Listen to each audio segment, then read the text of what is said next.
Bismillahirrahmanirrahim. Assalamualaikum warahmatullahi wabarakatuh. Maha suci Allah, segala puji dan syukur kita panjatkan kehadirat Allah. Semoga kita selalu dalam bimbingan rahmat dan ridho Allah subhanahu wa ta'ala. Subhanallah, walhamdulillah, astagfirullah, wallah, Allahu akbar. Kembali saya dari tim Raja Wali Nusantara. Kali ini akan mengangkat terkait pengaruh tiga ratu. Jadi ada tiga ratu yang berpengaruh terhadap kehidupan manusia. Yang pertama Ratu Pantai Selatan atau populer disebut dengan Kanjeng Ratu Kidul. Yang kedua Dewi Lanjar dan yang ketiga Ratu Langit Selatan. Yang pertama Ratu Pantai Selatan. Dalam video-video saya sebelumnya sudah saya sampaikan bahwasanya Ratu Pantai Selatan ini adalah aslinya Ratu Balkis, istri Nabi Sulaiman, yang kemudian masuk ke alam jin sehingga menjadi siluman. Jadi manusia yang masuk ke dimensi jin dengan raga kasarnya itu menjadi siluman. Ratu Pantai Selatan ini mulai mencengkram atau mulai mengacak-acak lah bahasa lainnya, mulai mencengkram, mulai mendominasi secara masif di tanah Jawa ini. Yang bisa dideteksi itu pada saat setelah turunnya Kanjeng Sultan Hadiwijaya atau Joko Tingkir. Karena sebelumnya Ratu Pantai Selatan ini sangat takut dengan Kanjeng Sunan Kalijaga. Cengkraman dan dominasi Ratu Pantai Selatan dalam kehidupan manusia itu tidak hanya terjadi di Nusantara, tapi wilayahnya dunia. Kerusakan atau kebejatan yang ditimbulkan dari perilaku Ratu Pantai Selatan ini sangat masif, sangat memiliki daya rusak atau daya dobrak yang tinggi. Beberapa aspek yang dimasuki atau dicengkram atau dirusak tatanannya, yaitu yang pertama harta. Ratu Pantai Selatan itu selalu mengiming-imingi harta tapi dengan balasan nyawa. Jadi banyak sekali orang-orang yang melakukan kemitraan dengan selatan atau bahasa lainnya pesugihan, yang kemudian pada saatnya, pada gilirannya itu menjadi budak-budak selatan. Pada saat hidup dia dimanja dengan harta, tapi kemudian pada saat mati dia dibawa ke selatan. Faktanya begitu. Yang kedua, urusan kesaktian.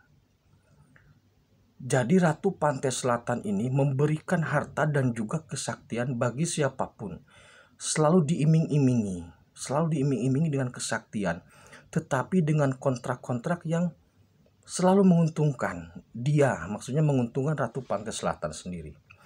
Nah, ketaatan atau kontrak terhadap Ratu Pantai Selatan ini menjadi bumerang pada saat orang itu meninggal.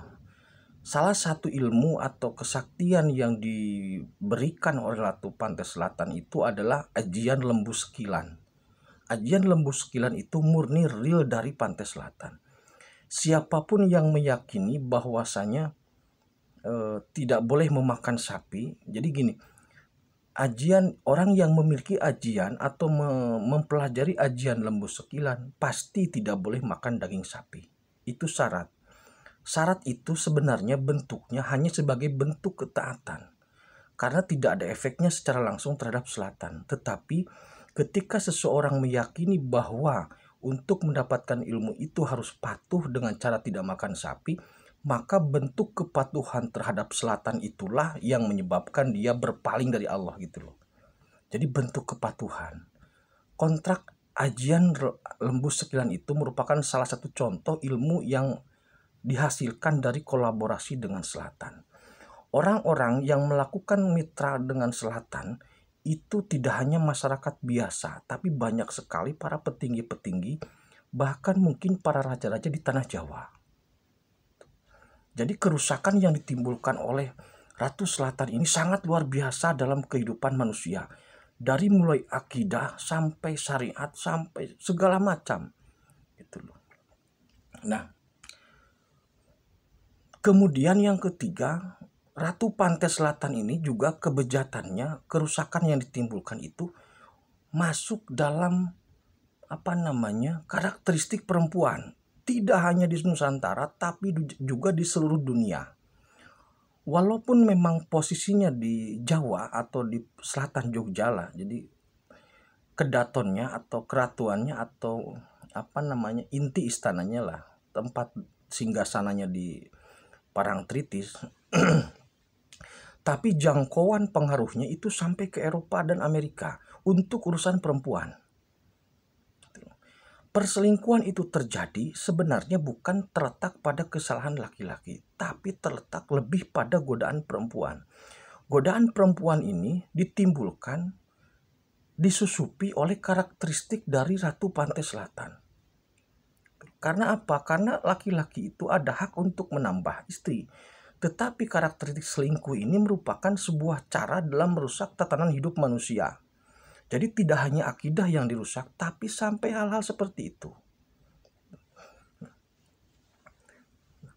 Pada saat pertarungan antara SP di Pandansimo dengan Ratu Pantai Selatan, waktu itu saya sudah sampaikan di video tentang agama dan pasangan Ratu Pantai Selatan. Karena ada yang bertanya siapa suami Pantai Selatan. Pada saat pertarungan itu diacak-acak itu, jadi karena kebejatannya Ratu Pantai Selatan atau Kanjeng Ratu Kidul itu rusaknya luar biasa. Merusak tatanan luar biasa. Tatanan akidah semua dirusak sama dia. Gitu. Makanya diacak-acak oleh SP, oleh Raja Wali Allah ini, kemudian diacak-acak dan sempat diusir. Ratu Pantai Selatan itu sempat diusir ke utara. Sempat diusir ke kutub utara. Jadi ke laut utara pernah di wilayah Dewi Lancar, dan juga pernah di drop sampai ke kutub utara.